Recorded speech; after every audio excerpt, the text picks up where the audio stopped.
All right, we're gonna have a good live stream tonight. Totally impromptu here. So today, some of the guys, over off the gun group, they were gonna riot. They were gonna riot. Hadn't had a live stream for a while, and I don't blame them. Kind of miss you guys. So hey, you know it's the eve of Christmas. Well, almost the eve of Christmas. You guys know what I mean. What do you say we have a live stream? Good content. Always gonna learn something, you know.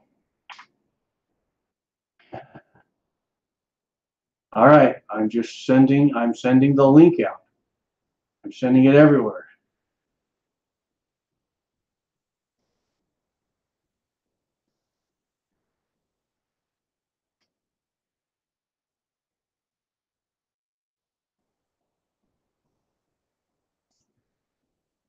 All right, we have Stephen Royer, Ken Thomas. Hey, can you guys hear me? Can you hear me? Can you hear me? Can you hear me now? Let me know if you can hear me. We got Reloader 762, Dub the Kid 84. All right, I gotta send a message here while everyone's piling on. Totally unplanned. I really wasn't even prepared for this at all, but this is going to be a good live stream. Oh, it's going to be good. You guys know I always got something up my sleeve, even if it's a short sleeve. You know, I got something up my sleeve. All right.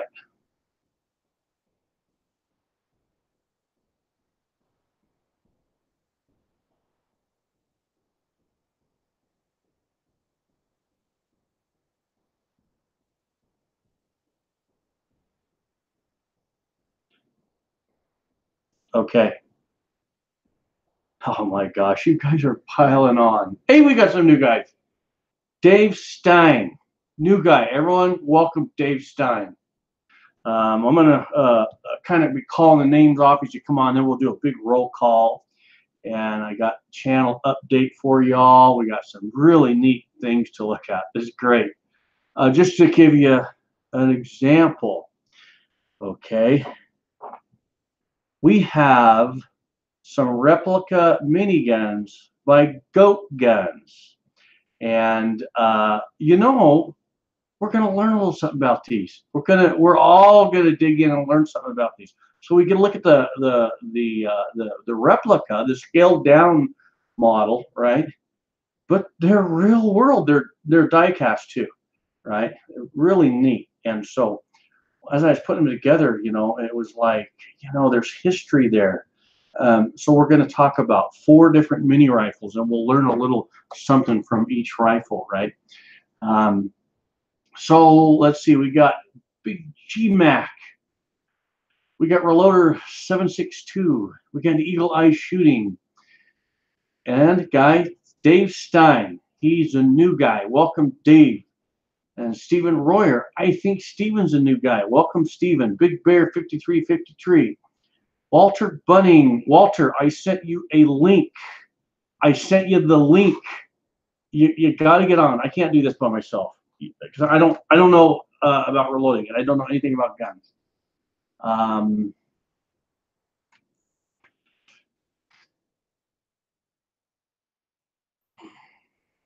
We got Hoghead 69. How you doing, buddy? Walter, I just shared that Hangout link in the comments. If you need to take it from there, you can. If I need to email it to you, I can.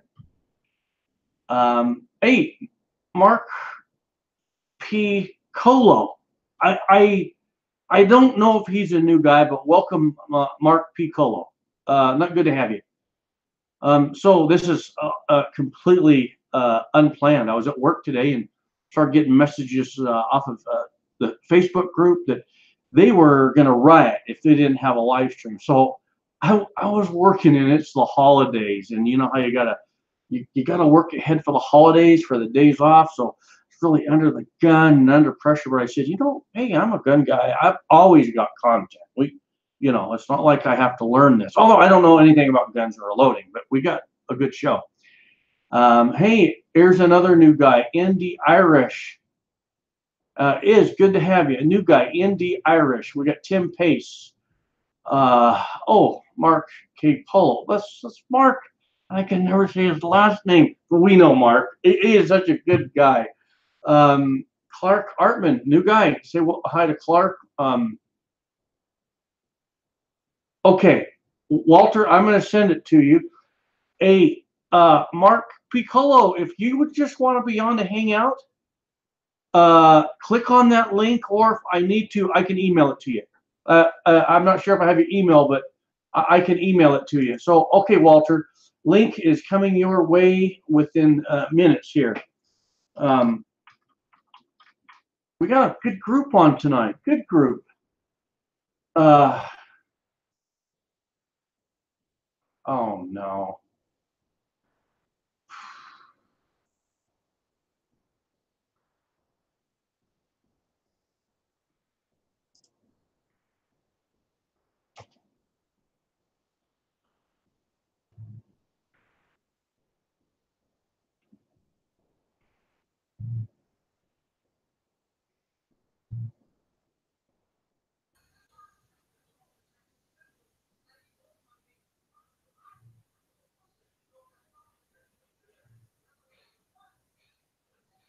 Hang on, Walter.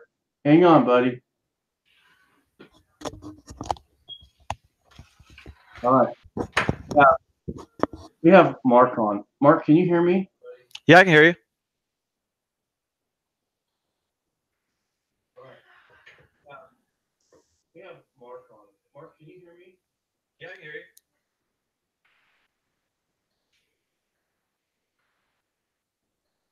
Hang on. I'm going to get Walter on real quick.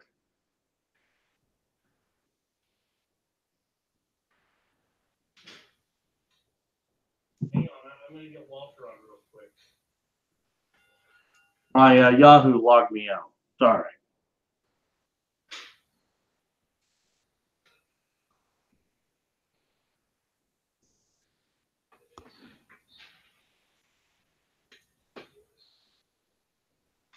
Everyone's like, come on, hi boy, man, come on.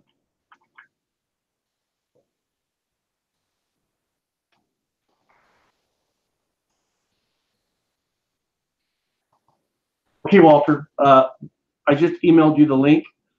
So, Mark, can you hear me? I can hear you fine. Okay.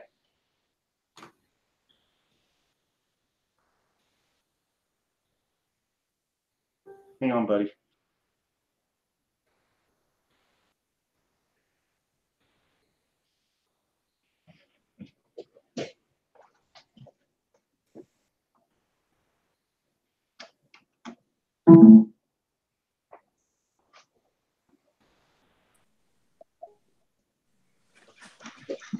We got Walter. Hey, here I am.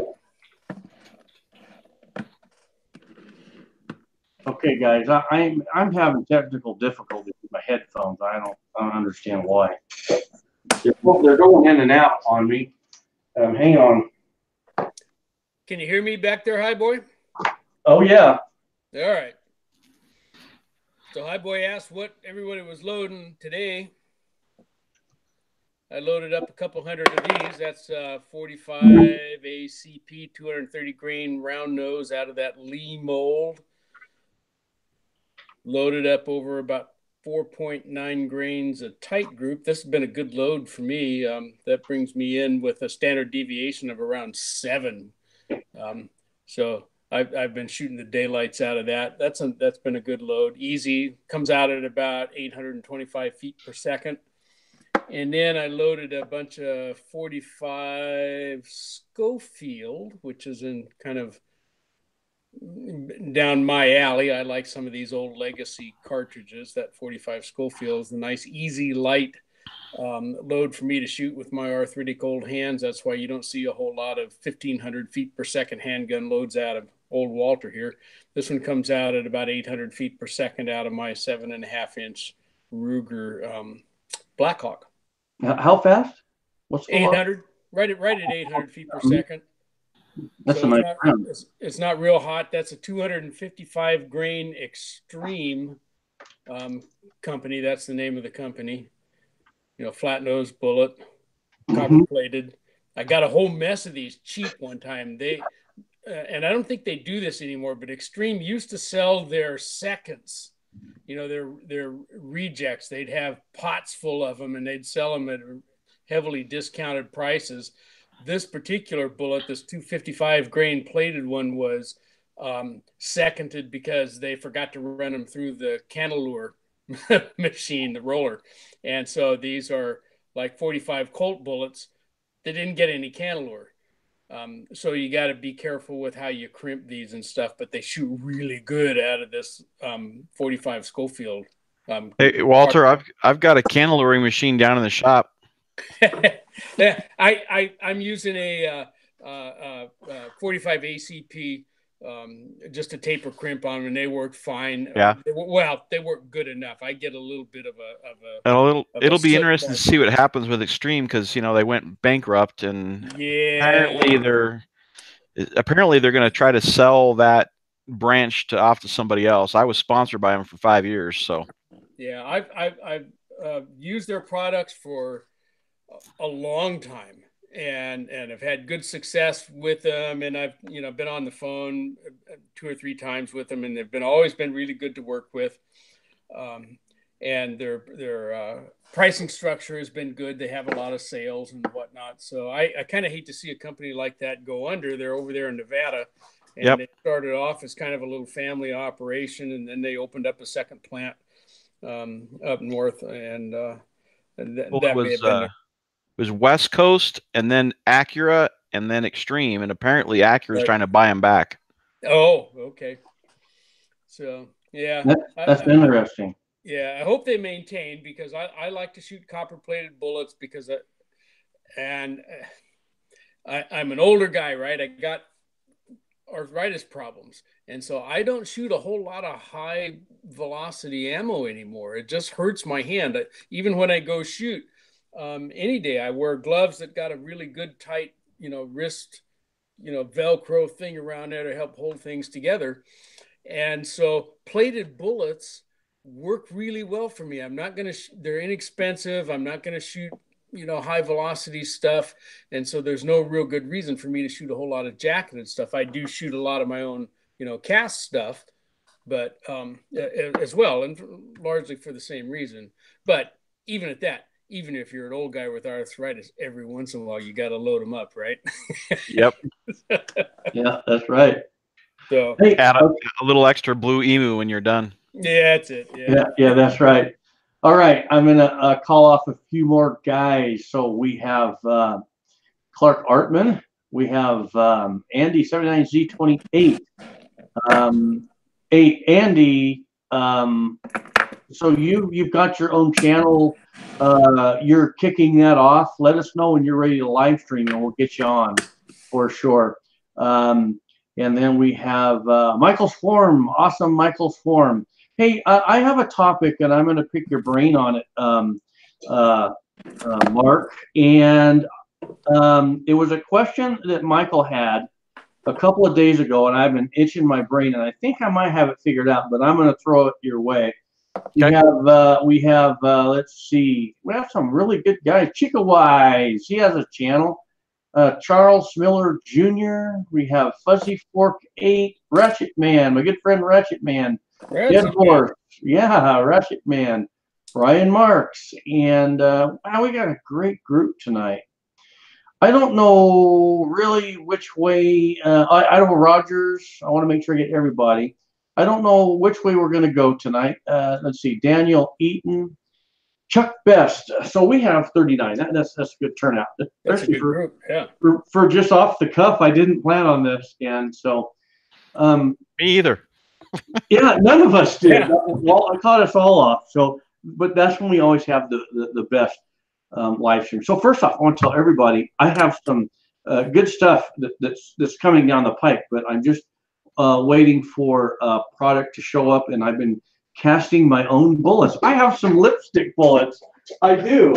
That's what I call them now, the lipstick bullets, and they're not turning out the best initially, but I wish, I wish. They don't look bad, do they? They don't look bad, do they? They're good. No, I have.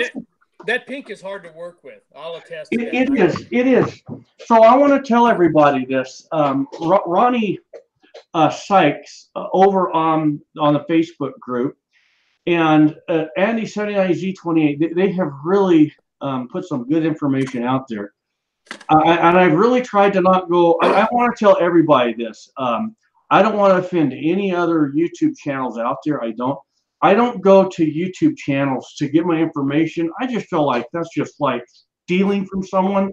And I kind of like to make it as much my content and my journey. But I do like to ask. I ask all you guys. And I got to tell you guys, and I'm just going to kind of ask Mark about this. But and I'm asking Mark this because he doesn't cast bullets. But do you think that we have a pretty good crew of guys that are putting the knowledge out there? What do you think, Mark? From the casting perspective? Yeah, on the Facebook group. Oh yeah, I mean, you put that up there, and I saw these pictures. And I'm kind of like, man, you guys are gonna make me want to go cast bullets, and it's something I've never wanted to do. Yeah, well, one of my, I think a built-in goal I have is, on the Facebook group I added and bullet casting because I thought, you know what, I want to have the best group, and I want guys that are new to be able to come and get that information. So I'm going to tell you guys this. All right. So what I've learned is when you take the powder coating and you are rolling the bullets around in there, what I've learned is you do not want to touch your bullets. Once you cast them, you don't touch them. I was rolling them around, and some of the bullets weren't getting any powder, and I was itching my. Well, I'm bald. So Walter, I'll tell you what I learned. Okay. And I don't think it was Walter. Maybe it was somebody else, but I learned you're supposed to put little plastic BBs in there, and then put on your gloves, and then put a little powder on your fingertips of your gloves. I learned all that just from listening to you guys on the channel. Yeah. Well, you're gonna laugh when I tell you this. I recasted some bullets and didn't touch them. I added the BBs and I put the bullets in there, and I was swirling just the way I was before. Before I did it that way, I was sitting there swirling, and I look, and I didn't have full coverage. So I was swirling, and I talked to Walter, and I understand the process of powder coating, how the electron deal is a big deal. That's what makes it stick to this metallic bullet. Right. Well, after I learned what you just said, I was thinking about it, and I got to tell you guys this. You're going to laugh, but it makes sense. On my next batch, I'm going to warm them up because my garage is super cold right now. Like Walter said, warm them up a little bit. But what I'm going to do, this is a number 5 Tupperware. That's what I started out with, or plastic container. You guys are going to laugh, but I'm going to try this. I'm going to blow a balloon up. And I'm going to, the little bit of hair I got in my head, I'm going to get the electrons going, and I'm going to start rubbing the side of that Tupperware before I do that. And I'm going to excite me some electrons, and I'm going to stick some powder coat. I want to see video evidence of that happening. It won't work because I'm bald. I'll have to get the cat. Come here, kitty, kitty, kitty, kitty, kitty. Well, a little bit of felt would probably work, wouldn't it, Walter? Well, felt on the side. Let me back up a little bit to the BBs. I tried the BBs at first, and it was plus minus. It didn't really seem to help that much, and the BBs are a pain to contain. Those look good, hi boy. And so I gave up on the plastic BBs, the little airsoft BBs. They might help, they might not help. I think the biggest issue that I'm finding is what are your atmospheric conditions and the powder you're using. Absent the fact that, okay, I didn't manhandle my bullets first and get grease all over them and all that kind of stuff. But if it's cold outside, that electrostatic stiction doesn't seem to work very well. And if it's humid, it doesn't work very well. And fortunately, where I am, I have decent weather. I do get some humidity. I'm only 7 miles from the coast. But on the more humid days, I have found that it has paid me to stick a basket full of my raw bullets into the little convection oven, same one I use for powder coating, for 140, 4 minutes, 140 degrees. And that's a trick I learned from Elvis Ammo, for those of you guys who know him. And that helps. It's not a cure-all, but it does help, and it helps more than the BBs do. So Doug the Kid's saying that humidity is what is the hardest thing for him to deal with, and I agree with that. I will tell the viewers something. The lack of the pigment. Now I'm going to say, and this is what I learned. That on the pink was really hard to get. I'm going to pull my really cool knife out. That's what I learned. Just because you can see the alloy instead of the pigment, right? If you take your knife, you can tell that does have the actual clear coat. Right, it's got the carrier in it. The carrier, exactly. So technically, these are going to perform, but what I'm trying to do is just perfect it the best I can. Yeah, and part of the deal with powder coating, I mean, let's face it, you know, the color thing is kind of fun to do. Yeah. And as far as coverage goes, boy, I found that the biggest player is the kind of powder coat that you use. And that Ford Light Blue keeps floating to the surface. I mean, that's a tried and true color. And I don't know what it is about that pigment that those guys use, that Eastwood uses, but it works better for me than any other powder that I've ever used. I tried the Harbor Freight. I would like to use Harbor Freight because it's half the cost of Eastwood powder. Mm-hmm. But I could never get it to work very well. I got it sort of okay, kind of. I didn't like it. And so I went to Harbor Freight or Eastwood and started using some of their powders. And I've gotten several of theirs to work very, very well with no BBs. Don't have to worry about heating. Throw them in the can, shake them up, and they come out perfect every time. A couple of their colors don't work very well. Nobody's white I've ever found that could work very well, and very few yellows seem to work very well. But so the powder choice that you take is a big deal. So if you pay $10 a pound for Eastwood powder versus $5 for Harbor Freight, how much are you saving? Yeah. How many ways can you divide a penny? The cost of the powder is about 1/100 of a cent. And so if you pay 2/100 of a cent or 1/100 of a cent, see what I'm saying? The only thing, I go for the more pricey one that coats well the first time, and I don't have to worry about all the other shenanigans. So. And what I would say with that, I'm going to say a couple things. One, if I have some Harbor Freight, I bought it. What I like about it is I can go down here and I don't have to pay shipping. Shipping kind of adds quite a bit onto it, and convenience of getting it. If I can get coverage and performance, honestly, I don't care if the bullet looks perfect, as long as it performs perfect. And I'm going to put it on my ransom rest and see what kind of accuracy I get. Now, the second thing I'm going to say, Charles Miller says, I color code for caliber. I'll tell you guys the reason I went with the pink is because this is for my wife's 9mm. And she kind of liked that, right? Yeah. You know, I think it's neat, but I do think it kind of neat that you could do different calibers for that. But really, I was thinking about it. It would be nice just to have one color or two color and be done with it. So that Ford Light Blue, I've been watching that, and I have that in my toolbox. I'll be working with that. But first, what I want to do, this pink is so hard to deal with. I'm going to work a little bit more with it, and if I can perfect that, then I got green and the Ford Light Blue in the toolbox, and we'll bring that out. Yeah. But what's going to happen here? I'd imagine 1 or 2 weeks into the first of the year here, you'll start seeing the instructional videos come out on Utah Gun Exchange. They won't be coming out on YouTube, but we'll have some really good live streams. Okay. Sure. Now, I want to say this: Eagle Eye Shooting. So we have some channels on here. I would be open to having a live stream this Sunday and get a panel of channels that want to share their input of what they do. So I'm going to do this. If there's any channels listening right now and you want to live stream,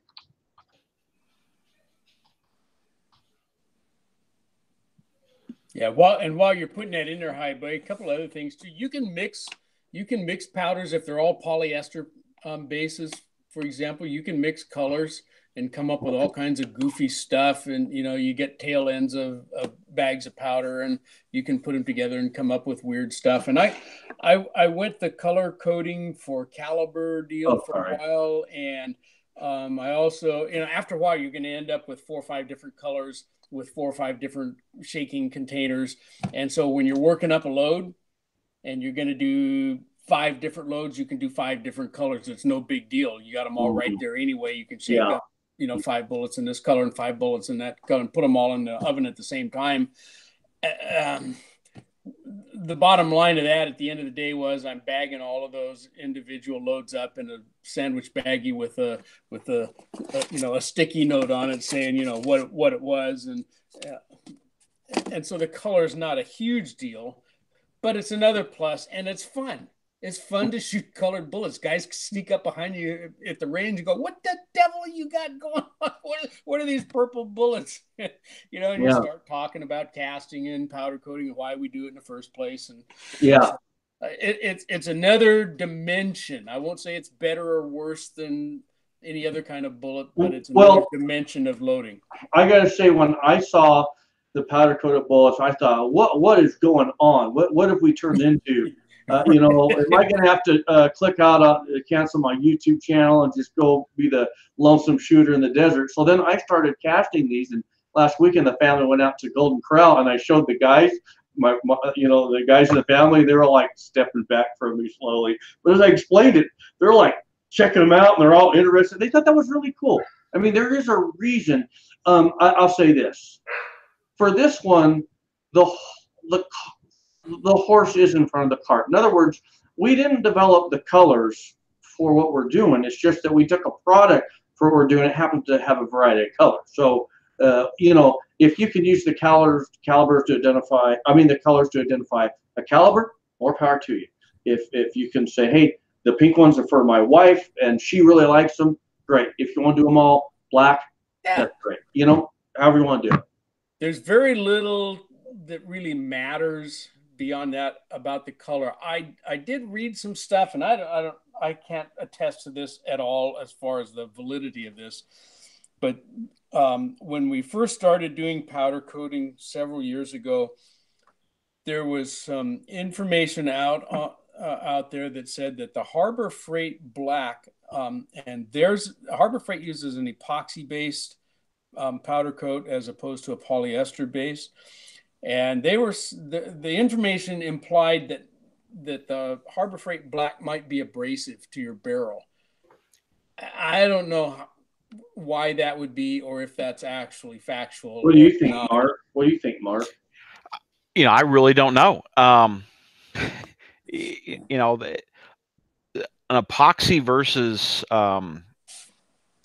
brass seemed like it would be less abrasive, but it's got to have, in order to be abrasive, it's got to be particular or extremely hard. So I don't think it makes that much difference. I mean, the first coated bullets I ever shot were actually samples sent to me from Hi-Tech out of Australia. What was that, 25 years ago or whatever, when they first hit the market? It was before, Donnie at Bayou and Billy Bullets were actually, bought the license for that. I shot some. I think I still have some in 10 millimeter. I put a lot of those through my gun, and I've actually shot a lot of powder coated bullets now that are from Eggleston.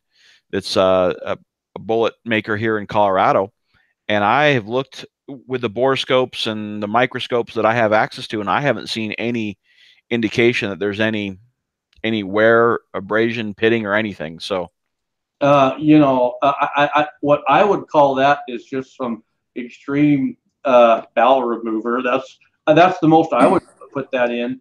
I would agree with Mark on that, because the powder coating, from what I've learned, it's pretty slick going through the bore to begin with. Interesting topic. So as I get more into this, then I'll know. But I would just have to say that what Mark said is probably pretty spot on. But we have seen, Montana Gold makes a bullet that's brass. It's a little bit harder. Mm-hmm. And if you can get two sister barrels, you can actually, maybe one wears out at 80,000, the other one wears out at 75,000. Right. I mean, it's such a small difference. So even looking at a hard material going down, a pistol barrel bullet, you're only talking a couple % difference. Yeah, I agree. So as I said, I had absolutely no hard information about where that came from about the Harbor Freight black, and it could very well have been just something that was bandied about the internet with no particular validity.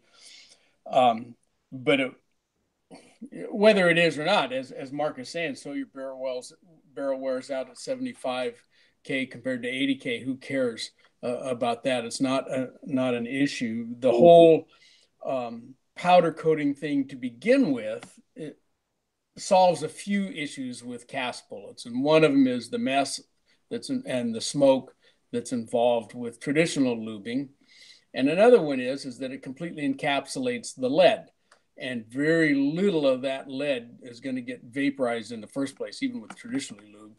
But you're certainly going to have a lot less volatilization of either the lube or the lead coming out the end of your barrel or out the flash gap if you're shooting a revolver or whatever. And that can get to be an issue if you shoot a lot indoors, which I do. And if you shoot a lot and cast a lot of bullets and you're handling lead, is that a big deal? Maybe. But I've come to prefer it over traditionally lubing my bullets. That's what Chico Wise is saying. Yeah, it's just getting rid of the smoke's a big deal. Well, what I'm going to do is I'm going to work up some loads where I take a bullet that is a lubable bullet, and I'm going to lube it and powder coat it, and I will put them in my ransom wrist, and I'll do that with multiple bullets and with multiple loads over time, and just see what is the accuracy difference of the two. I mean, if a powder coated bullet does not hold the accuracy that a lube bullet will hold, well, all that means is your powder coated bullets are just for your bang bang steel stuff, and then for your accuracy you would lube. But if the powder coated can hold the accuracy that a lube bullet has, then I say powder coat them. Doesn't matter to me. Yeah, do you guys know who Charlie Perez is? You heard that name? It sounds familiar, but he's been top 16. He's the top Grandmaster USPSA shooter here in Colorado, and he was sponsored by a different bullet company for a while, and he's pretty picky. I mean, this guy is completely anal about how he does his practice and his setup. He just wrote a book. Good friend of mine, and anyway, he went away from a particular bullet sponsor, and he talked to me, and I said, well, try some Extreme, try some Hornady, try some, some Rainiers, try some Eggleston. And what was interesting is when he was all said and done, he actually said the accuracy out of the Eggleston bullets, which is a lead bullet that's powder coated, was the best accuracy that he got. So that's incredible.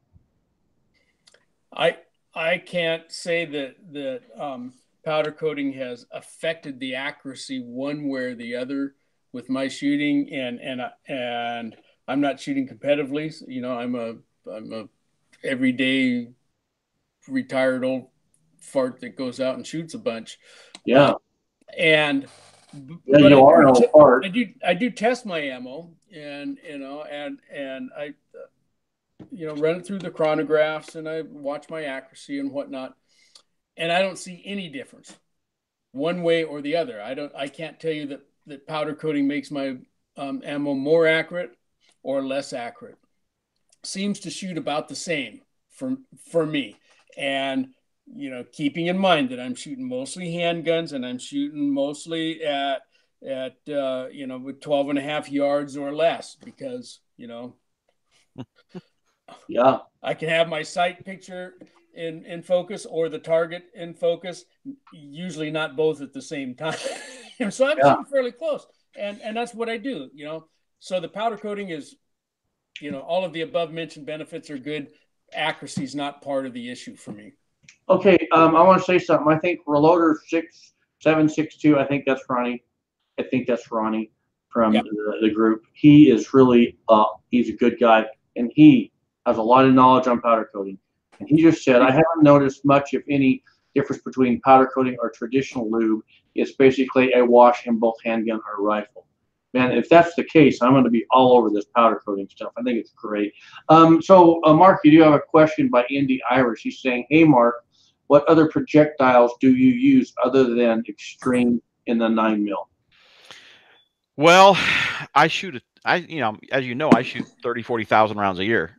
So I shoot a lot of Hornady bullets. If I'm shooting a jacketed bullet out of pistol, the Hornady HAP, which is a target load of the XTP, phenomenal accuracy. Mm-hmm. You can get those, at least a 9mm, at both 3.55 and 3.56. So I shoot a lot of those. I shoot some of the Eggleston munitions bullets. And then I actually shoot a lot of the Aguila too. I shoot that's about the only factory ammo I shoot is the Aguila 124. And I'm primarily shooting that in PCCs. There's a lot of other stuff that I tinker around with and play with, but from the competition side, 9mm, right now for the last probably 6 years, it's been about 90% has been the Extreme bullet in 9mm. So rifle, it's all over. I pick the bullet based on what performs the best. So in some of my guns, it's Hornady, and some of my guns, it's Sierra, and a couple of them, it's Berger. I just choose what works best. Yeah, it's great that we have so many options available to us. If what you're doing right now ain't working for you, do something different. That's always been my life motto. Yeah. Well, and we have a lot of choices. And as a competitive shooter, I don't know if you can see that, I send a lot of these certificates. So, I shoot 30 or 40,000 rounds a year. I actually end up, between sponsorship and picking up certificates off of tables, I end up with 10, 15,000 free bullets a year just going to matches and picking them up off the tables. That's the primary thing that I try to get, because if you've got guns and ammo, or you got your scopes and your guns, getting bullets that's like gold to me. That's money.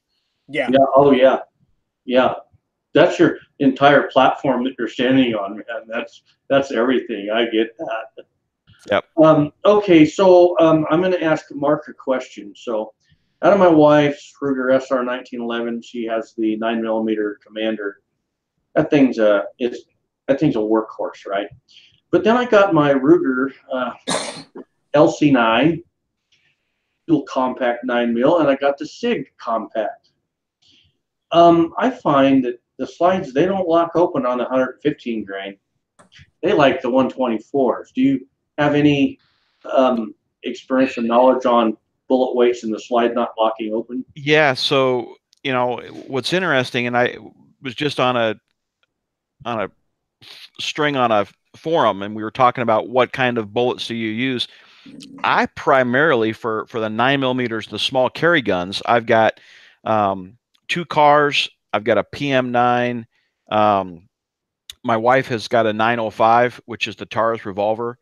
So those are our small pocket 9s. I primarily shoot the Hornady critical duty. That's a 135 grain bullet. Yeah. Mm-hmm. And I find the combination between the short barrels, the Spirit Gold Dot short barrel is a great bullet, and it's a great cartridge if you're going to buy a factory cartridge as well. But for me, that 135, the performance, the energy, the accuracy out of at least the 4 guns that I shoot it out of on a regular basis, that works the best. The 115s, especially the ones that are loaded down a little bit, I have found that as well, that I do not get slide lock back. I'm not convinced that it's a lack of energy as much as it is a higher slide velocity. And the slide's just moving so fast that it's not picking up the bumper or the tab coming up on the follower. That's my opinion. Yeah, it's fast. You're right. I agree with that. That being that fast would certainly translate into how firm you're holding that at the same time. Sure. Because what I found is when that's not locking open, then I really, on that last one, I'm really gripping it, and then it'll tend to lock open. And I noticed that consistently. And the scary thing to that is I ordered a bullet mold for 115 grain. So, well, that's okay. I might on my next 9 mil bullet mold go with like 135 grain. Yeah, and see, realize that when I'm shooting 3-gunner USPSA, I'm shooting 5-inch guns in 9mm. The defensive guns are 2.5 to 3-inch barrels, and then when I'm shooting PCC, I'm shooting 16-inch barrels. And so, if I want to be honest, in the handguns, the 5-inch handguns, I love 145s, 147s, 150s, 160s. I can get real soft recoil, sub 1,000 feet per second, best performance. When I go to the smaller guns, I want that velocity to be up a little bit more, so I tend to drop down to 135s, 125s. Mm-hmm. Going the other way, when I go to PCC, I don't really like the performance of anything that's over 125 grains. So I'm typically shooting 115s and 124s in the PCC. So Walter, that 115 that's going to be for your new Ruger PCC you're going to get. Yeah. I'm my LGS guy's twisting my arm. He's got 2 of them in the shop right now. Yeah. Now, Bill, you were thinking about you were going to get logged into one too, weren't you? Okay, I was reading comments. What's the question? Oh, the new Ruger 9mm carbine. Oh my gosh! What your 115's for? That's why you got the 115 mold. I know it is. Yeah, you read my mind when I saw that. I thought, no, that's a reason to buy that, and that's exactly what I thought. But I thought my wife would like that. She would get out there and just have a blast with that, Okay, Chuck Best says, couldn't you just reduce the charge to slow down the slides? Yeah, I thought about that, and I reduced the charge. The problem is on the powders that I'm working with on that particular bullet, it seems like once you can only go so much of a min charge before you hit that bottom min. So it's so close, and when I begin running my charge down, sometimes the slide locks open, sometimes it doesn't, So I think the cure is a heavier bullet and a slower running slide. I think you're right on that. Yeah. We'll see. And here's why I say that. If I pick up that little carbine, I probably will try to make 124 grain bullet work in there. And where I come from on that is I got a bad taste in my mouth for 115 grain 9mm rounds back when I was working in law enforcement, and our issued weapon was a Smith & Wesson Model 39. What a POS that little gun was. And they worked, but the only reason our department went with them is because the troops couldn't handle a 45 in 1911. Yeah. And that little gun just felt like a pop gun to me back then, and it still does to me with 115 grains. And you might be able to stop a quail coming at you if you shot it right in the face or something with that round. That was my opinion back then, and it kind of stuck with me. It just never gelled with me as an appropriate round to do much of anything other than target shoot with. And so I shoot a lot of 115 grain 9mm rounds at paper. Yeah. And let's face it, if I get that 9mm carbine, that's probably all that's going to get shot with that thing too these days. But I like a little bit heavier bullet coming out of my 9mm. Yeah. Well, what I would love to see somebody make, and maybe one of you guys will have to figure out how to do this. I'd love to see a tin bullet, powder coated, hollow base, and hollow point. Mm-hmm. You get that a long bullet, 147 grain length bullet, but you make it out of tin down around 85, 90 grains, something like that. Yeah. Getting that longer bullet lighter, that would be a screamer out of those PCCs. Probably Yeah. would, and you could probably get somebody like NOE to make you an appropriate mold for that bullet, and in the exact shape that you'd want it in. I bet they could come up with one. Mhm. Yeah, that'd be cool. Well. Because Yeah, I've been shooting the Barnes 80 and 90 grain copper solids, and I'm getting them out of my AR based 9mm PCC. I'm getting up close to 2,000 feet per second, 2,100 feet per second. Yeah, that's smoking. So that pops a watermelon pretty good. So now I have a question for our viewers. Is this good content for just unplanned? That's one thing me and Walter were talking about is, man, we always have stuff to talk about. We could just go forever. And we don't even know anything really. So right. Yeah. So you want me to tell you guys what I was loading today? Yeah, Sure. I want to know. So I was loading I prepped some brass, and then I was loading the 6.5 PCC. You guys know what that is? I have no idea what the heck that even is. The Patriot Combat cartridge was designed by an electrical engineer back east, and it's a 223 case, and you trim about I think it's 18.18 inches off the end of a 223 case, then expand it, and it takes 6.5 millimeter bullets. And so it's similar in respect to the 300 Blackout that you're using a 223 case and bolt. So it's just a barrel change, same magazines.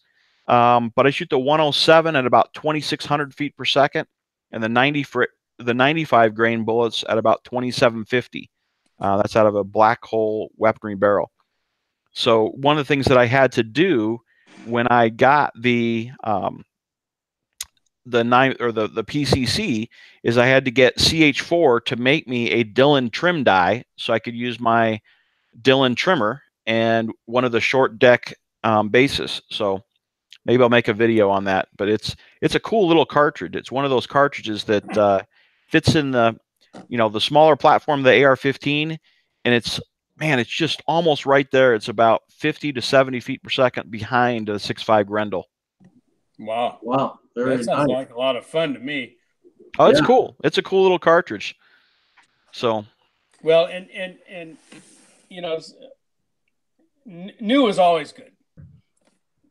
Every once in a while, and it doesn't have to be new to the industry. It could be new to you. That's what keeps the spark going.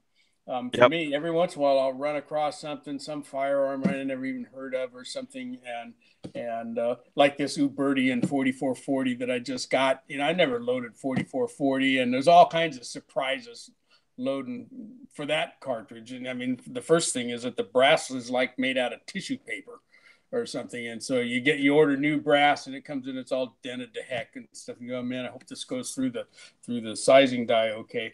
But so anytime I hear new stuff, I'm getting the itch. I want to go try it, and that's one of the great things about this hobby is there is absolutely no end to it. I don't care how far into it you are. There's going to be something new coming down the pike. We've had a lot of game changers in the reloading, hobby here over the last decade with wet tumbling and with powder coating and the guys that are working with these Russian slug moles these days. There's quite a bit happening there, and so all that's fun stuff. I get a kick out of it. You can't get bored with reloading. Nope. Okay, so now, Mark, here's a question I'm going to throw out there for you. Just before my live stream got started up here, a friend of mine, his name was Jamie, and he sent me a question, and I kind of know how I would answer it, but I'm gonna ask you. So, like on my beginner loading series, I started out 38 special. That's a nice cartridge for new beginner.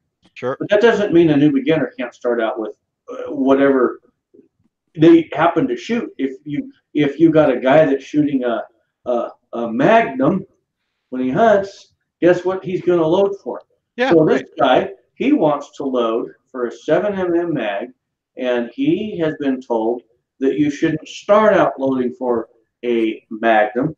So he's watching right now. I just read his comment, and he's following along. What advice would you give Jamie, who wants to load for the 7mm mag? And by the way, I told him, feel free to just ask me or call me if you got questions. But what do you have to tell? Yeah, I mean, sometimes I see people say, "Oh, well, you're asking a question that a newbie would ask, and so therefore you need to go back and start and not buy anything and whatever." And one, we're adults and we're playing with things that can hurt you if you do it wrong. And so, at least here in Colorado, I tell people, if I know somebody who's starting out new, I tell them, I say, "Hey, what caliber do you want to load? What cartridge do you want to load? I probably got the dies. I probably got the brass pattern bullets." They come over, I've got a single stage. We'll put their dies in a single stage. They don't have it, and we'll walk through them, and I'll show them. Okay, well, this makes a difference. That makes a difference. That maybe not quite as much. You don't need to worry about that. But I think that's the biggest thing, is to get a mentor. When I was 22, I think is when I bought my first press, and I went over to an older gentleman's house. I thought the guy was ancient at the time. He was like 45, so that he was about ready to keel over it in my mind when I was 22. and I said, show me how to load.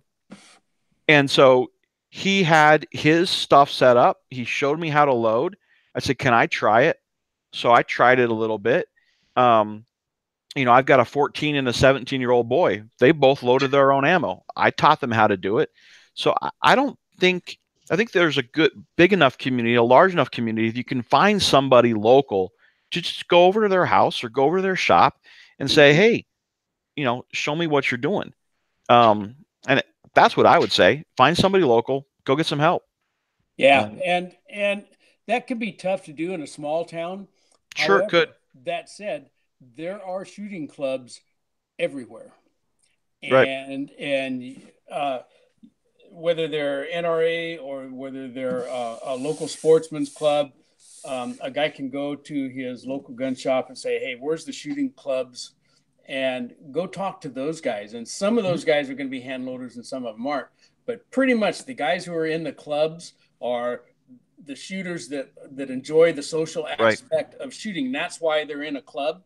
Yep. And most of those guys that are the loaders are more than willing. So that could be a first step. Find your local shooting club and go visit those folks. That's a good place to start, I found. And I mean,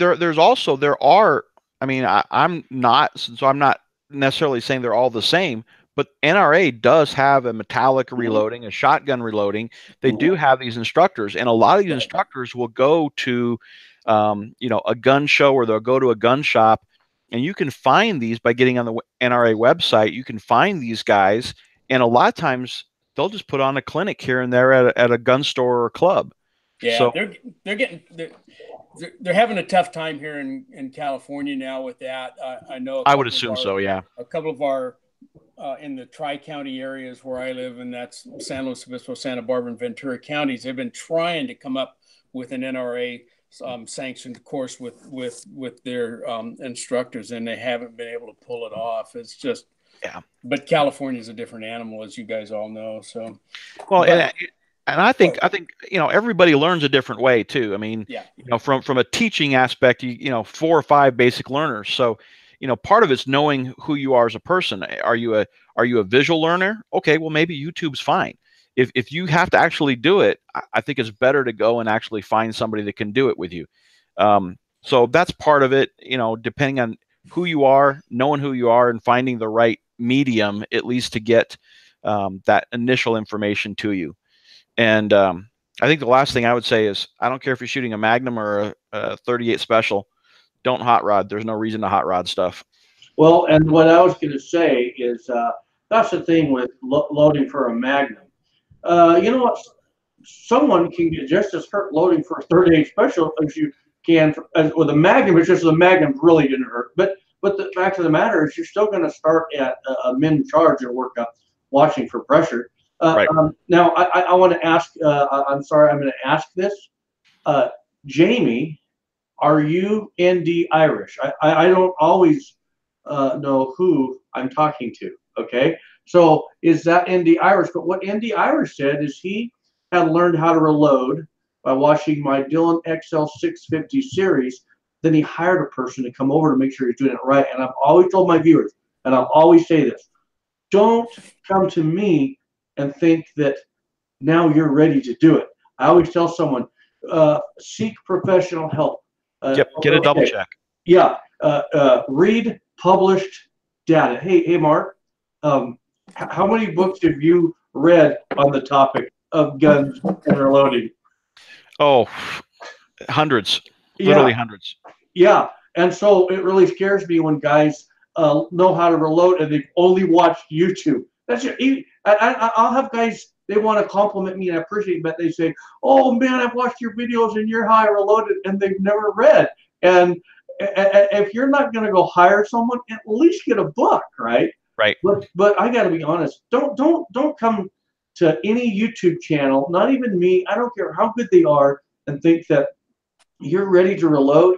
I really salute someone that goes and says, I think I'm professional reloading instruction. And so, Walter, you probably know this. I mean, you were in law enforcement, right? So if you were to have watched a video on arrest control, could you have done it? No. Or would you got to get your hands on, right? Absolutely. And so all of that training, of course, was provided, and that kind of stuff. The dynamic is so convoluted, as it is with shooting. You can it just come up with any scenario you want. Say, go arrest that guy or that female, sure, or that kid, and yeah. There's always nuances. You just can't do it by watching somebody else do it. You got to go do it. You got to be hands-on. Yep. You're not going to feel the feedback from a YouTube video that some 285-pound, 6'3", goon's going to give you when he says, "No, I'm not going to jail." Yeah. Well, and I will say that's where the live streams are nice because people can talk to you.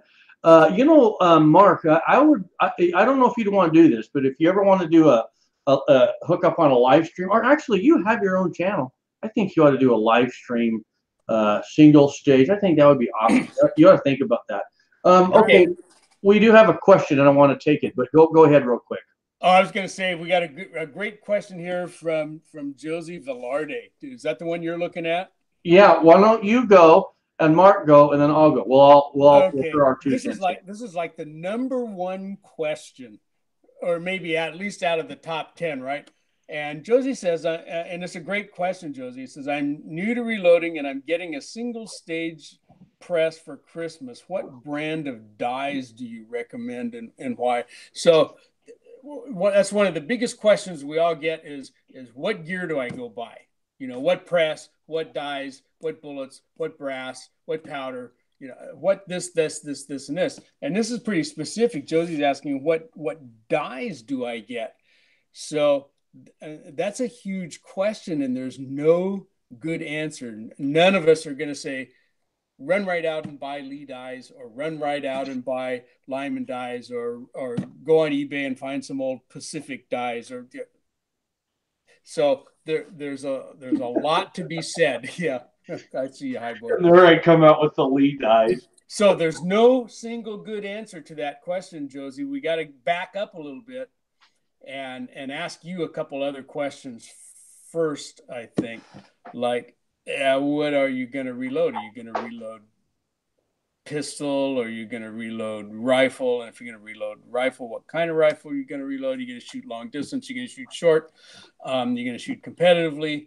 Some dies are better than others for really precision reloading, I think. Agree. And a lot of it's going to come to some personal preference. So I'm gonna quit there and say that there's a whole bunch of it matters. But yeah. So what do you think, Mark? I'll ditto you, but then I'll continue the conversation. Mm-hmm. I have on my Dillon 650 I have a couple of calibers where I actually have 4 different die makers dies in the tool head. I was loading 6.5 PCC, so I've got a trim die from CH4. I've got a powder die from Dillon. I've got 2 dies from Redding, and I've got a die from Lee, all just to do that one caliber.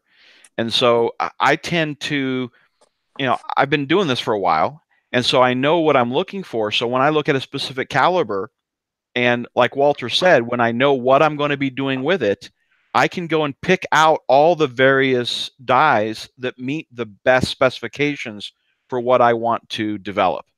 I'll admit, like on my 650 for 9mm, it's all Dillon dies. I don't really care much because, most of that stuff I'm only shooting to 50 yards max, and most of it even closer. So I don't get too carried away. But when I'm loading my 260 to go shoot in PRS, I want every single die to be the best die to get the best performance that I can get. So right. Agree. And just for example, what you said sparked something with me too. And most of the time, even the kind of shooting that I'm doing doing a mix and match set with many of my calibers, particularly if I'm loading lead bullets versus jacketed bullets. And here's why I say that. Mm-hmm. As far as handgun calibers go, we're going to resize, right? And we're going to expand and bell the mouth, and we're going to seat, and we're going to crimp. And we're going to do those 4 stages on the press. You may, if you got a progressive or a turret, you might also charge the case in part of the same process. I usually don't do that anymore, but almost any of the major brands work just fine for me for sizing the case. It doesn't seem to make a whole lot of difference to me. I can use a Lee die, I can use an RCBS die or a Redding die or whatever to size the case. If I'm loading cast bullets, though, I have run into some issues with for example, well, I won't mention the manufacturer's name. One particular manufacturer that has powder-through die doesn't work for me. And I prefer the only case expanding and mouth flaring die that I like to use with cast bullets is the Redding die. I agree. And I like the way that creates, it expands the case a little bit, and then it creates kind of a step in there for that bullet to sit in. And if I don't use that, I can do it, but it's tricky for me to not start shaving lead and still get that case to fit properly up into the seating die. And so I really like that Redding die. A close second is the Lyman M die, but the Redding die is better, and it's a pricier die. But if I'm shooting my cast bullets, I don't want to look at my press and see all kinds of little lead shavings and powder coat shavings all over the base of my press. And the reason for that is if I'm shaving powder coating off or if I'm shaving lead, then I'm going to get lead in the barrel. Maybe not a lot, but I'm going to get some in there. And your accuracy is going to go down too. And the accuracy is going to go down. So a guy may want to mix and match his dies. And can I tell you to start off with, use this die for your sizing, and this one for your seating, and this one for your expanding, and that one for your crimp. I really can't say that. I think that's one of the kind of things that comes with some experience. Yeah. But at the same time, to not just totally not answer the person's question. Sure. You can make quality ammo that meets factory specs with a set of Hornady dies or a set of RCBS dies or a set of Lee dies. I mean, sure. We're not talking premium quality dies. So you can go out and buy a set for what, 30, 35, 40 bucks. Right. And you can make good quality ammo. And for most people, for hunting ammo, for plinking ammo, a match set is probably fine. Yeah, I would agree with that. You can do it and get started, particularly with jacketed bullets, with and Highboy's got a bunch of sets out there. I see that. That's great. With any of those guys, you can get the a set of Lee dies and go to town and learn to reload and figure out what the shortcomings of your system are, and if there are any. And it may be that the match set that you just got works fine and will work fine for the rest of your life, or you may get out and say, hey, I don't like this, and start talking and asking around and asking questions. Say, have you had the same issue with this, that, or the other die? And somebody will say, yeah, and here's what I did, or I modified the die even, Yeah. So. Yeah. Walter, how many dies have you modified yourself machining them? Well, if we count the bullet seating stems, a lot. Yeah. Because almost none of them seem to work right. Yeah. Exactly. But and there's not a whole lot that you need to do to modify the dies. I've had a couple of the expander plugs that were a little fat for my liking here and there. And I polished them down just a little bit, and they worked better. But I've modified a couple of the Lee factory crimp dies, the Call It crimp dies, to make a stab crimp so that it's not crimping at the case mouth, especially in cartridges like the 450 Bushmaster that are auto loading heavy caliber straight wall cases. I found that gives me a much more consistent case neck tension. Is it a stab crimp like a factory? The stab crimp is closer to a factory crimp, but it doesn't go right on the case mouth. You actually, on the 450 Bushmaster, what I did is I modified it so that it actually put the crimp just under the case mouth. Yeah. So, yeah, it's and you can do it. I mean, I've got one. I was loading some stuff, pretty hot because I was doing the extended length rifle. And I don't know if you know Tim Legender, but actually talked to Tim Legender and went back to the original specs of the 450 Professional. He calls it now the 450 Corvette. So we're talking 12,000 PSI above the 450 Bushmaster. And so we really needed to make sure that those 300 and 320 grain bullets not moving in the case. Because if they moved, you were going to be popping primers and cases left and right. Yeah. Yeah, the Leaf factory crimp technically is not a factory. No. That's the name that they labeled that. Correct. But that's not a factory. If you take a Leaf factory and you crimp a cartridge case, compare that with factory ammo. It's not the same. I'm gonna chime in on this guy's question. He's going to be loading for 243, and I like what you guys said. I mean, you can't deny any of it.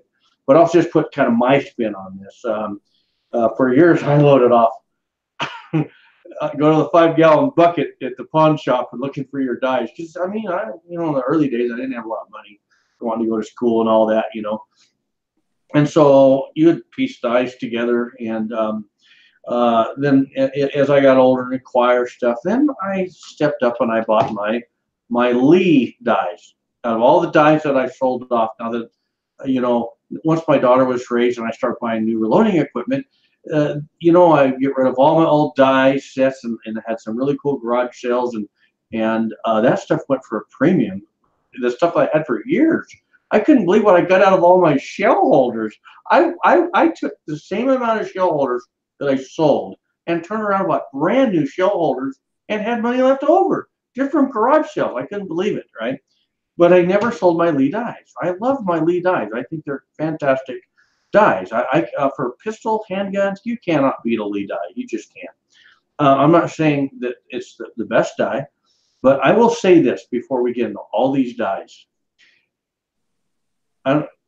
You can go buy any die, and most dies will outshoot most shooters anyway. Okay? Anyway, the average shooter cannot outshoot even the worst of the dies. Would you guys agree with that? Is that a fair statement? Yep. Okay. So take that weight off your shoulders now. Okay, take that weight off your shoulders. So, okay, price point. When this blew me away. When I did my my Lee beginner reloading 223 Remington reloading series, I was using once fired range cases by Ammo Brass. And so I took these once fired range cases and I processed them the same way as I would a new case that was fired through my rifle. But they're trash. They were mixed head stamps. They were complete trash, right? And I loaded those things up right off of my Lee single stage presses. I want to say 10 rounds off of the little Challenger, and then I did 10 rounds off the Classic cast, and I went to our 100-yard indoor range, no wind condition, and I want to say I was only at like 60 yards, and I put those reloads coming off of these dies that you're looking at right here, these Lee dies, and my ammo was keeping up with the factory Hornady. I was like, that I was on their tail, and that was open sights. I didn't have a scope. Now I have my scope, so I may revisit that one time. Today here I'm so busy, but I thought this. I thought, you know, for a person that wants to hunt, even get into long range coyote, these dice will do it. These will do it. I mean, they will, right? They'll do it. But this is what I would say about dies. Pick what you want, but when you get to the point that you can't get any more accurate, then think about another die. I think that's pretty fair to say. So a guy could start at price point and say, okay, when I can only get so good off those dies, and I'm out shooting what these dies can do, then I can begin searching dies because you got a little knowledge. But now I'll say this. I will say this. Okay. I got to tell you guys of a score I got. These Lyman, I love these old Lyman dies. And when I see them on eBay, dirt cheap, I buy them. So these are 38 special, right? And I buy them and I order them, and they've never been used. And I'm like, these are 44 mag / 44 special. I scored. So I was pretty happy with that, right? But Lyman's always made great dies. They're great dies. There's nothing wrong with a Lyman, especially their M series die for expanding the mouth of the case. Now, I'm going to tell you guys why I like my Redding. One, I like the expander die. Two, when I was doing the 223 Remington on the Dillon, I have that series out there. I had the Dillon seat die was actually man, you could see where it was just cutting into the land bearing surface of the bullet or the ogive. So I had to use the Redding seat. Redding does a good job on their seat die. They're not all perfect, but they do a good job. It was really delicate on the jacket of the bullet. The other thing, Redding is a Rockwell hardness of like 60 or 61. So that is something. The Lee dies, especially your rifle, they're not as hard as the Redding. So you're going to get out of a good set of the Redding or an RCBS. Now you're going to get more. You're going to get more life out of your dies. There's another thing. I'll just say this, not knocking Lee, but when I'm resizing my say 223 Remington back, I was taking these cases and I wanted to see. I just did an experiment. I was going into full cam over with my Redding dies, and man, I have 2 sets of 223 Redding dies. Those dies for setting those cases back 7 thousandths below a Sammy Min. I did that with 2 Lee dies, and I wasn't getting that. So Redding, the thing with the Redding dies is, as opposed to mass produce, each die is held to a particular tolerance. And I talked to Robin Sharpless about that. He said one of the reasons their product is more expensive, a lot of their product, no, I won't say a lot of their product, but they're going to hold back if it doesn't match their tolerance. They're not going to sell it. So guess where it goes? right back into the heat. It's the same thing with their reloading presses. And I'm going to tell you guys this. I'm just going to tell you this. You gotta believe me here. I don't know where the videos are. They're somewhere on my YouTube channel here. But I had 2 Hornady single stage presses. I had 2 of them, and I put them on the bench. And I didn't say a word. I just talked about the product. But before that video, this drove me nuts. I almost didn't do the video, but I did it. I had 2 Hornady single stage presses. And I'm here to tell you this. I'm here to tell you. Let me.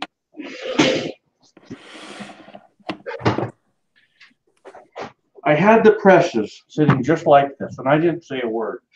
But if you looked at those holes, those presses, those holes, one of them was so far off on the one side that it was thinner here and thicker there. I was like, my gosh. That really, I was always into the Hornady thing, and I started working with the product thinking, I'm not trying to knock Hornady, but there are standards that companies hold. So I've got another video out there where I have 3 Redding presses, and when you go look at that video, those holes are all perfect. And that's what drove me to talk to Robin. I talked to Robin, and I said, I just want to ask you a question about your equipment. And I said, I'm not trying to knock anyone, but I told him what I saw with the Hornady, and he chuckled. He said, and that's the standard we hold. So now that's the thing when you're putting more money into dies, now you're dealing with dies that are going to be more precise to the tolerance. Every company, they can hold whatever tolerances they want to hold. I'm not saying Lee doesn't have tight tolerances, but I'm guaranteeing you these guys right here, they're going to hold the tolerances. And Mighty Armory, he's coming out now with his new resized die, and that's the whole thing Wayne's about, is tolerance, tolerance, tolerance, to the point where with his threads on his dies, he set those threads up. You're not getting nearly as much as that. So these are the things you want to think about with your dies. But if you're getting new into this, that doesn't mean you have to go buy a $200 set of dies. Right. Yeah. Yeah. You can start out with some Lees, get your feet wet, and you might say, you know what? Man, I'm busting coyotes with this, and I really like it. This works. This works for what I want to do. Or you might get into 1,000 yards, 1,000 meter shooting, and say, you know what? I'm not keeping up with the guys, and I'm out shooting these. So now I need to step up to something, and that's what I would say. Right. And here's one more piece.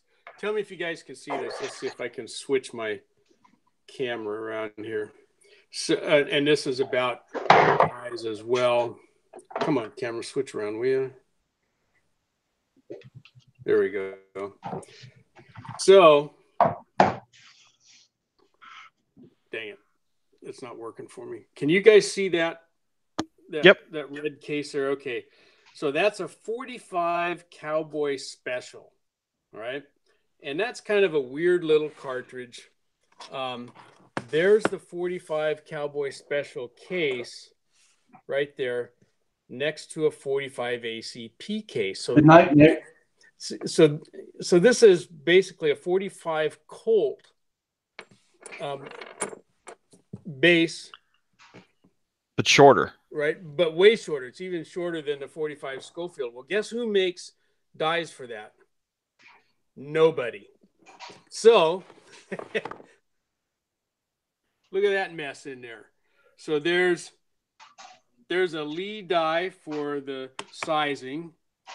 There's a Lyman M die for the case expansion. There's an RCBS cedar, and here's a Redding profile crimp die for, it's actually a 45 ACP stuff. So most of this stuff is 45 ACP, except for this sizing die, which is 45 Colt.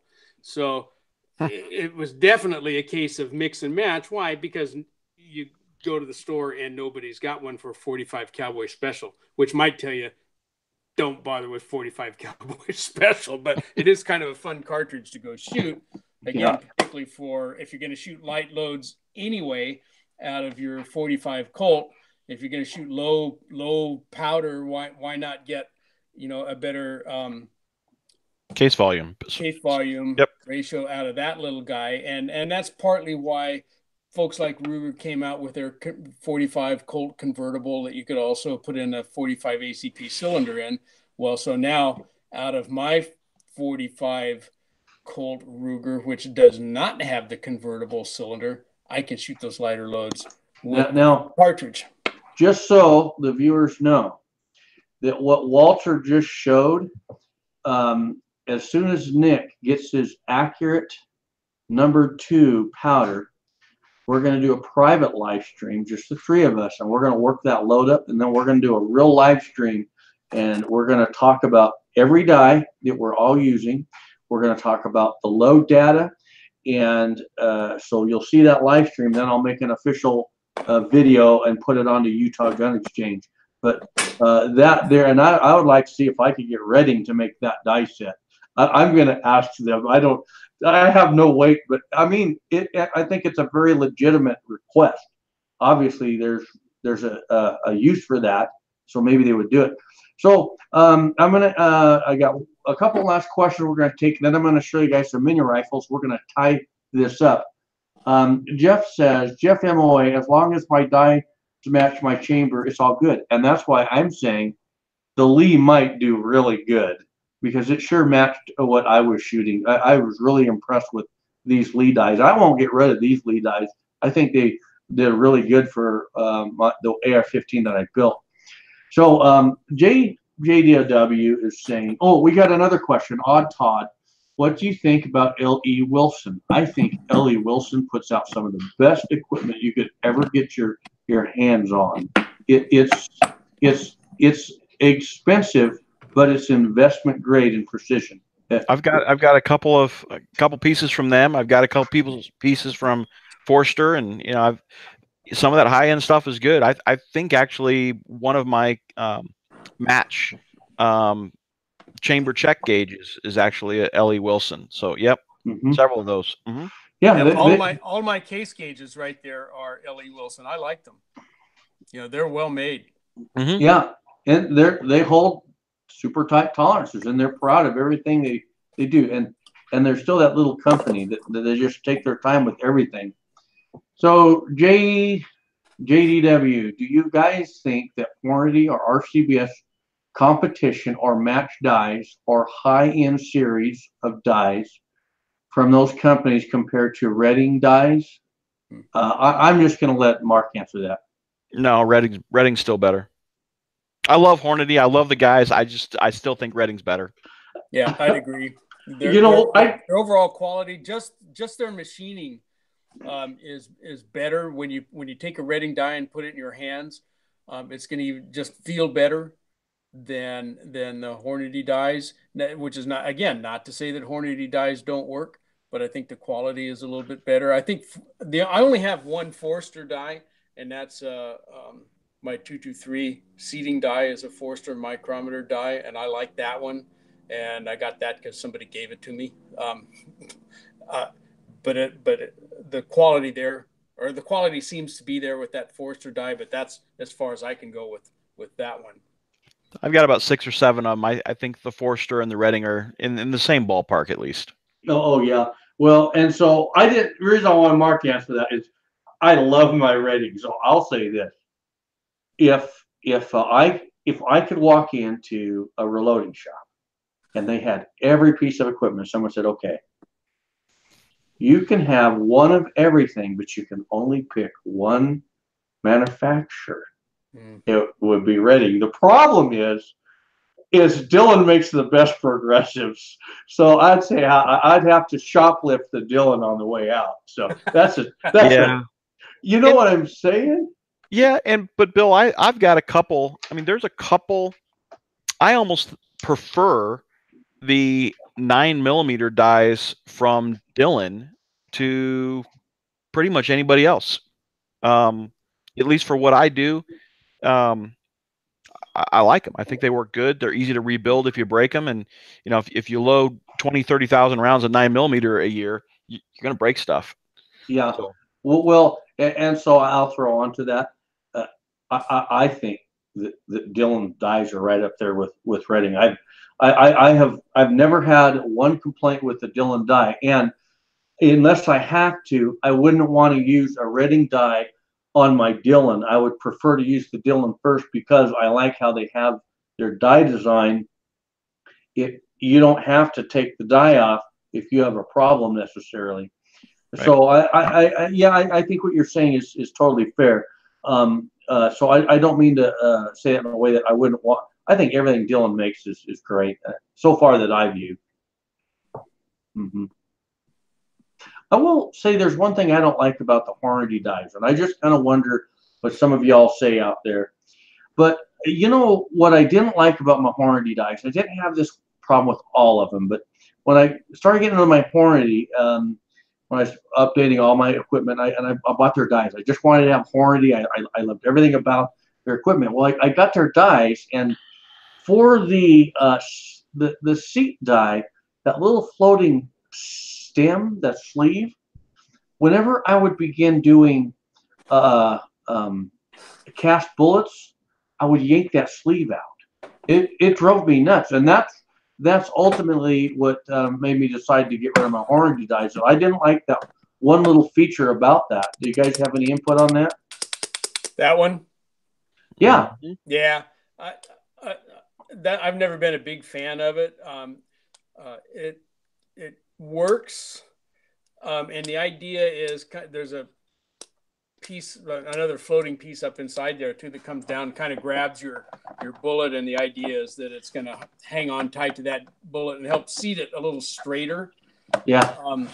And I'm not convinced that it works any better than anything else. It's not a bad dye. I can't say that it doesn't work, but so does sticking that bullet in there straight with your fingers. You know, if you take that bullet in there and use that kind of that 3-finger technique to get that thing started correctly. And that's important if you're a new reloader. You got to get that bullet on top of that case straight if you're going to place them by hand. That's why Hornady came out with that dye, is to help with that process. But I find myself not using it very often just because I kind of don't trust things that I can't see what's going on in there, and I can see if I put that bullet on there straight or not. So okay, so I want to we're going to kind of change direction here real quick. I'm going to show you guys some mini rifles that I built. So I have 2 videos out so far on 2 of the mini rifles, and I just gotta show you guys this. These are my goat guns. These are Mark and Walter. Have you guys seen these videos on these at all? Yeah. They are just this is my wife's favorite. She loves this. The M16. It's got the functioning scope, everything. It's just, isn't that just like the coolest, right? So I've got the M16 done, and then the Tommy gun. I saw the Tommy. That's cool. Yeah, it's really cool, and this was easy to assemble. Went right together. But what was so hard, my wife had to do this. 45 auto scaled down to size. I couldn't load them in there. I had my Leatherman trying to grab those, and so my wife took it, and my wife sat there for the longest time, and she never got impatient. She just kept going, and she goes, "Okay, I got him." It took her a long time, right? So, so this is the Tommy gun. That's cool, and it is. They got a lot of detail on them. Yeah, and I will say one thing I like about these. I can't wait till our grandkids come, because see, they're not a toy. They get to learn a little something, and we can talk about them, get on the internet and get some history on them, and so they can kind of appreciate that more than just a toy. It's a good talking piece, right? Sure. Then I'll show you the next 2, and I haven't done the videos yet. I've just been so busy, but the big Barrett, isn't that cool? We go 50 cal. It's like, I want the real thing, I really do. But once again, it's got the little functional scope, removable mag, everything. The bolt works. And then we got the SVD Sniper. It's just the coolest rifle. And I got to tighten it up. It's a little loose. But I just want to show you guys that. So if you go to Goat Guns, I haven't. Let me put a link real quick in the comments. If you want to check them out, they're really neat. I really think they're neat rifles. They do a good job, and they got a bunch of them on their website.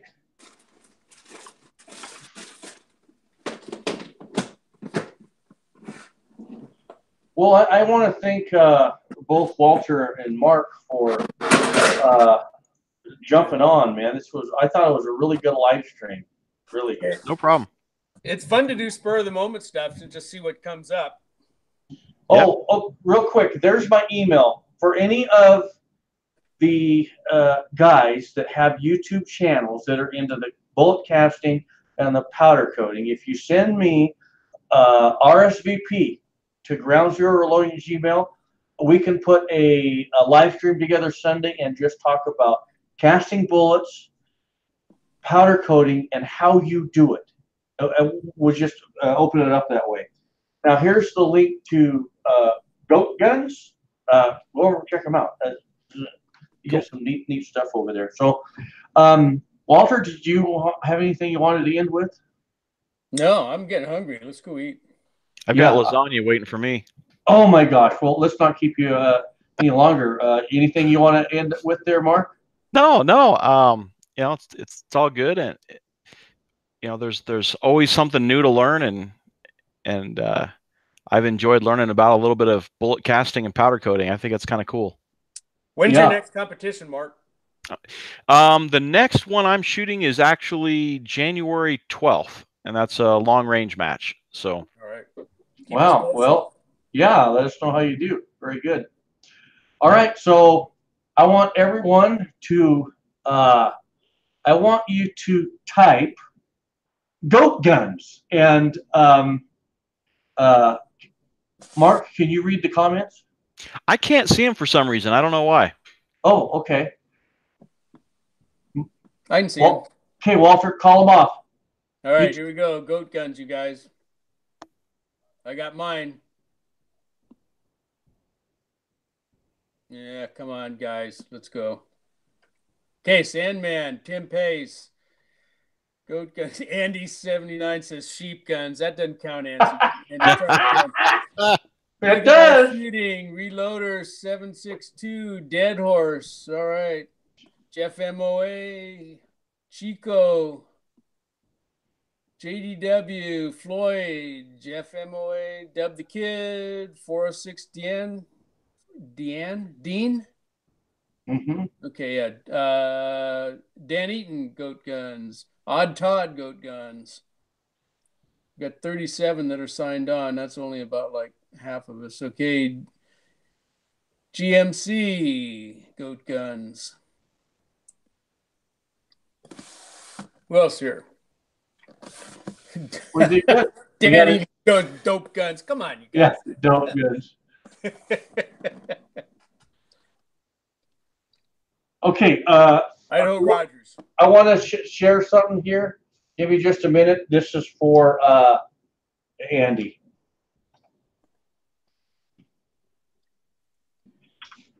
Oh, Prepare to Survive is there with Goat Guns. Okay, this isn't going to let me do this. Andy is trying to tell you guys, check out his channel. I'm going to show you this.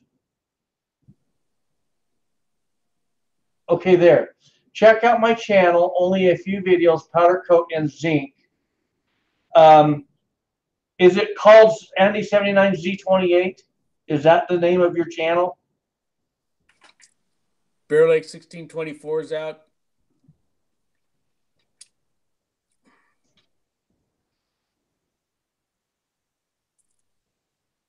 And I know Andy's told us this before too. And about his YouTube channel, and I think it's the same name. He has a different screen name over on the Facebook page. Okay. Yeah. Okay. He says yes.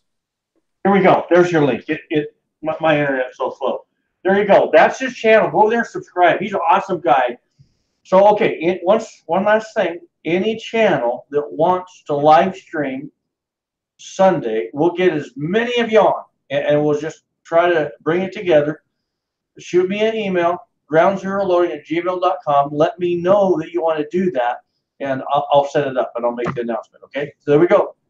All right, guys and gals, that's the end of this video. God bless, and we'll see you on the next. All right. See you guys. Good night, everybody. Good talking with y'all. You betcha. Bye-bye.